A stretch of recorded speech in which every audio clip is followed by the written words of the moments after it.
Then Banner and Gray hitchhiked along the deserted road, but not a single car stopped.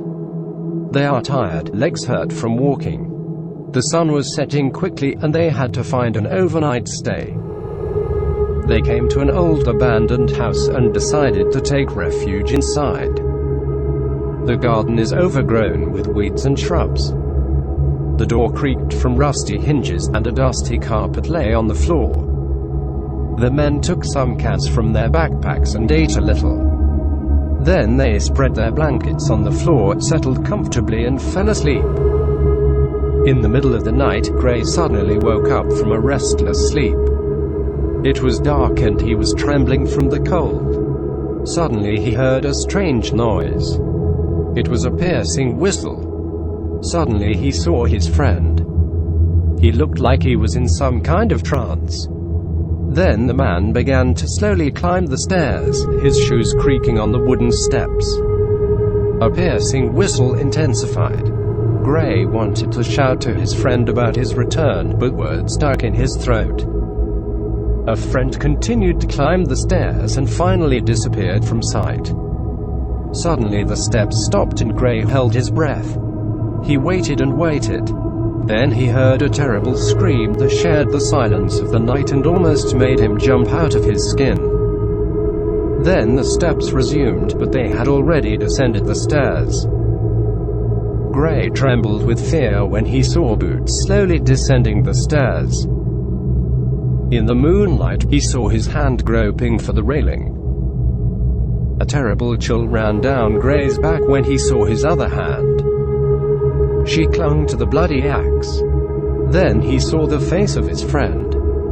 His eyes were glassy, and his mouth twisted into a hideous smile. Blood flowed from his forehead from a huge wound that nearly split his skull. Gray let out a chilling scream and ran out of the house. He ran blindly through the pitch darkness of the night, desperately trying to escape further from the old house. He ran and ran, all the while imagining that his friend was chasing him with a bloody axe, a bloody head, and his terrible mortal smile. He ran and ran until he collapsed. In the morning he managed to find a police station, and he informed the sheriff what he saw. Together they returned to the old house to check it out. Gray sank into a cold sweat at the thought of what they might find there. The sheriff opened the creaking door and looked inside. Gray nervously peered over his shoulder. On the floor he saw his friend.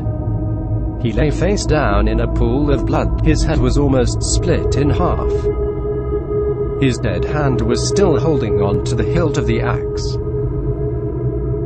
An axe blade pierced the floor at the very spot where Gray's head lay at night. The sheriff searched the house from top to bottom, but did not find a single living soul.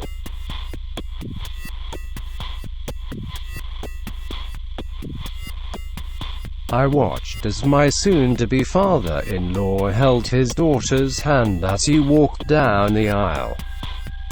Tears streamed down his face as the wedding march that played in the background reminded him that, in a few minutes, he would be watching me hold his daughter's hand and slipping on her ring. He walked up to the altar and I took hold of her hand, grinning from ear to ear. It was the happiest day of my life. My bride's father got down on his knees and started begging. "Please, I did what you asked. Just please give my daughter back." I glared at him. "Shut up and stop ruining the moment. If you sit back down and enjoy the ceremony, maybe I'll tell you where I've hidden the rest of her body."